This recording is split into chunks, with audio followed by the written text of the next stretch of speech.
is that there is a good chance that the leader here at lap 19 may not be the leader at lap 200, the 500th mile. On the front stretch again. Pruitt closes. Pruitt makes a move, comes to the inside. Pruitt is probably sitting there tuning his valve or his blower pressure just so it doesn't set the pop-off valve off. Get maximum horsepower. And I know he's already running in his race gear or his fast gear. Scott Pruitt took all of his life savings back in 1988, bought himself an IndyCar ride, rented a ride at Long Beach, made quite an impression, got a regular ride, and then in 1990 he had a terrible crash, almost ended his career. Many people thought he wouldn't be able to walk. He fought back from that, and now you see him here. And just remember, Scott Goodyear's been through this with Little Al already at the end of the race. He's thinking, what did Little Al to beat me? And he's going to be doing the same things. Scotty's one of the nicest drivers here, Scotty Pruitt. Two Scotts here. Pruitt, during the Gulf War, we went out on the carrier, the Theodore Roosevelt, and he really appreciated the time to go out there. We just noticed in the news this week that carrier has been sent back to the Adriatic. They're big race fans, though I know that they're maybe doing the ship in circles, grabbing the satellite just to watch this, and they've got to be cheering on for Pruitt. Tell you how good Pruitt is. While he was testing the Firestone tires last year, that was his season, he did some Trans Am racing and became the Trans Am champion, sort of in his spare time. Very gusty out here in turn 2 right now, really gusty. There's traffic just ahead now, so traffic is going to enter into the equation here very shortly. 16 laps to go. Pruitt grabs the wall. Got a little high, back through the inside. I told you the gusting was really bad. You just can't help it. The wind just all of a sudden came up, and I'm sure that's what got Scott Pruitt. Villeneuve moves to second place as Pruitt catches the wall, and the yellow light comes on again with 16 laps to go. Pat Patrick, he's had winners here. It won't happen today, but he was so close. The gusting out here, Paul, must have gotten up to 30, 35 miles an hour just before that happened. Windsock over here on the front straightaway is standing straight out on top of the scoring pylon right now. Bobby, he was having to really drive the wheels off that car to stay with Scott Goodyear, wouldn't you say? We knew that it was going to be what we call a trophy dash right to the end. I can't knock what Scott Pruitt did or tried. He tried the best he could. I really think he got caught by a real heavy gust of wind. So Scott Pruitt, with 16 laps to go, catches the wall. Let's watch for him.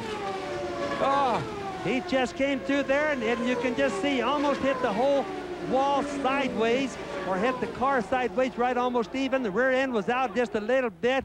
It's just a gust of wind, I'm sure. He tried everything he could to catch it. Once he got the wall, he was totally out of control, cut the gearbox off the back of the car as well as the rear suspension, and did some damage to the fence there. Here's one more view of it, Sam. He slides out at the back. Watch the tail of his car get a little wide here. He tries to fight the car to steer into the slide. It's too late. He runs out of track. Almost verbatim what happened to Emerson Fittipaldi last year. Almost the same thing, the same way. Except in turn 2 for Scott Pruitt. And there he is as he catches the wall and slides on along it. Let's go to Jack Arute. Well, Pat Patrick, this is not the way you wanted your Indianapolis 500 to end, but did Scott say what happened? He's racing with Scott Goodyear and lost it and hit the wall. Scott is fine. How about you? What are the emotions for you? It's been a roller coaster today. Well, it's been a good race. We got in trouble with USAC officiating and got us, behind a lot. We made that up on our pit strategy, and Scott drove a great race. I just hope something broke on the car. Let's check in with Jerry Punch. Actually, it's on the other end. Gary Gerald here, Jack, and Steve Horn. We were asking him about his concerns. He's talking with one of the USAC officials. Steve, now, how do you play this, going the distance, and what concerns? You mentioned the car's been running a little hot. It's probably been running 5 degrees hotter than we'd like, but I think it's okay. I think that last accident, Scott Goodyear nearly lost it himself. There was oil in turn 2, and I think that's what got Pruitt. Scott Goodyear said he nearly lost it as well. Now, Villeneuve, I believe, has the fastest lap of the race thus far. Have you got enough muscle to hold him off? I think we're about to find out. How about that New Zealand charm that you've been carrying this weekend? You got it right here? Here it is. I hope it works. There's the sock. All right, Jerry. And Jimmy Vassar just stepped out of the hospital. Jimmy, first of all, good to see you're okay, but what happened out there? Pruitt went in on the inside quite a bit later than I thought he would, but you know, I had to give him a little room and got a little bit out in the marbles, this softer compound where everybody's tire wore this year. Offline is terrible marbles, and there was absolutely no grip, and I just slid straight up into the wall. So, you know, Chip Ganassi team did a great job all day long, put me in a real best car I've ever had, best chance I had to win the Indy 500, and I feel bad for my sponsors, Target and STP, but hopefully we'll be back with them again next year. That's Jimmy Vassar. Paul? Yeah, sounds like an accurate description. The winds are gusting over 30 miles an hour now, as we'll come back for the closing lap with Scott Goodyear in front. Indianapolis under caution, 187 laps complete. The Goodyear Blimp Spirit from Akron, Ohio. And cameraman Richard Morkel have provided the great aerial coverage that we have had here today. She's still up there, and the sky is still nice and blue. They've really lucked out with the weather here today. Tony George has inherited his grandfather, Tony Homan's luck with running a nice, clean, clear race. Well, we're getting gusts over here over 35 miles an hour now. All right, here's one more look at the situation with Scott Pruitt. He's the car there on the right edge of the screen. He's chasing Scott Goodyear coming into turn 2. You can see, Bobby, he was in trouble on the approach into the apex of the turn. Well, that's what happens when you have that bad wind, but boy, it's a bad wreck. Second place is Jack Villeneuve. Here's Jack Arute. And the second place team manager and owner is Barry Green. Does he have anything for the run to first place? Well, Jack, we're going to wait and see now. I mean, we're pretty excited about being back up here after our fight to get back after being 2 laps down early in the race. The whole team, the players' team, worked real hard. Well, what do you tell them? What do you tell them before they drop the green flag? Well, we've had a good talk to him. He knows who's in front of him, who's behind him, and he's just hopefully the track will come to us. He's getting ready for the start now, Jack, so I'm going to go back and join him. He doesn't have any lucky socks, guys. He's just got his fingers crossed. And look at this. The first 4 cars are right together on the track, approaching the 500th mile. All 4 are right together. There's Goodyear, that bright yellow car. That blue and white car. That's the second place car. Now remember, Scott Goodyear against Al Unser Jr. in '92 by just inches. He lost to Little Al. Now this may be his day. That was the closest finish in history. Villeneuve, on the other hand, let's not forget, was Rookie of the Year last year and finished second. So there they are lined up, first through fourth. It will be a sprint to the finish. 12 laps to go. They're going to keep them out. One more lap. The crowd, for the most part, on its feet. 4th and 5th are right there as well. Rahal, Gugelmin, as the emergency vehicles are trying to clear the race course now so we can get back to green flag racing. Boy, this is going to be something as we go to the final 12 laps. Later this summer here on ABC Sports, NASCAR returns here to the Indianapolis Motor Speedway. Jeff Gordon will defend his title at the Brickyard 400. That's live Saturday, August 5th, here on ABC Sports.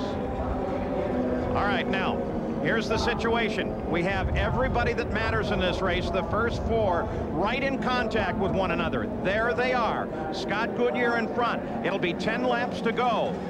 When we come back, just a simple 25 miles when we come back to green flag racing, a sprint to the finish. So far, the question about the engine, the Honda in Goodyear's car, has been answered. It has been very powerful thus far. Competition between the tire companies, again, those questions being answered with Goodyear on Firestones here in front. And talking about wide open competition, it's been unbelievable here today. Scott Goodyear may be on his way to a win at the Indianapolis 500. We should go green after this. Paul, when you asked me to handicap the 2 drivers before, Scott Goodyear, Scott Pruitt, we talked about their relative experience. And in fact, it was the least experience of the 2 that had trouble. Once again, to compare them in experience, it's Scott Goodyear with 6 years of racing here, Jacques Villeneuve in his 2nd. So a veteran, a sophomore, and 2 rookies. There's Leslie, Scott's wife, as she watches on. They live now here on the north side of Indianapolis. He is Canadian. If he can win, be the first Canadian to do so. But remember, Villeneuve is also Canadian. And Salazar that bit upon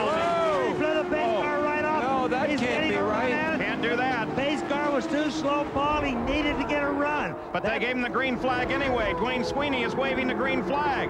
Goodyear got a run on the pace car.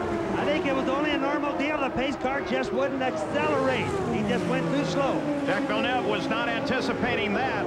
And as a result, Goodyear got a good run on him. Now that's Arie Luyendyk that's moving in there. He is not part of this battle. Luyendyk runs in 8th place, a lap down. But now he pokes his nose into the fight. That was a savage setback for Villeneuve.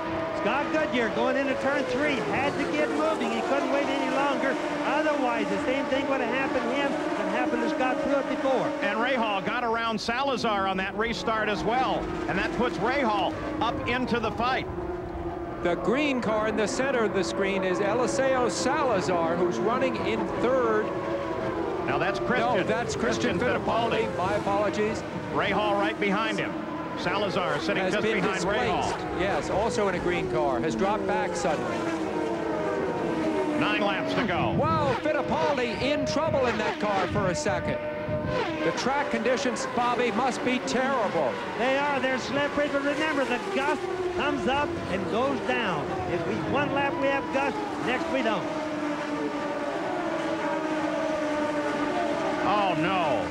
The officials are now reporting they're going to show the black flag to Scott Goodyear, the 24 car. You're on board with him now. They're going to show the black flag to the leader of the race. Stop and go penalty because he passed the pace car before the green.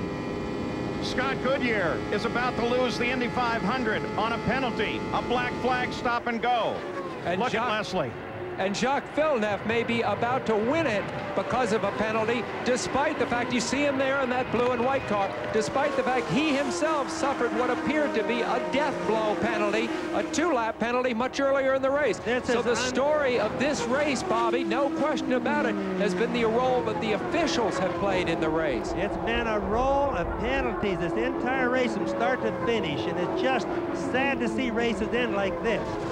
A Canadian has never won at Indianapolis. There are 2 leading. One is due in the pits to acknowledge the black flag any moment now. This will so propel Jacques Villeneuve's career forward. You will see Formula One teams make million dollar offers, huge offers for his talents for next year. Will he go? That's up still in the air. Villeneuve in front. Fittipaldi. Christian Fittipaldi runs in 2nd, 7 laps to go. There's the black flag being given to the leader. And we talked about the changing of the guard. Here is a sophomore, 2nd-year man running 1st, and a rookie running 2nd. But a really good man right there. Villeneuve has really done a good job. Penalty down 2 laps today. Now leading the race, could possibly win. Unbelievable drive. Last time that a driver won in his 2nd start, should Villeneuve do it, was Rick Mears, 1979. Is that a prediction of what this driver may be? Scott Goodyear is ignoring the black flag now. He has not yet turned in. Christian Fittipaldi, he runs 2nd.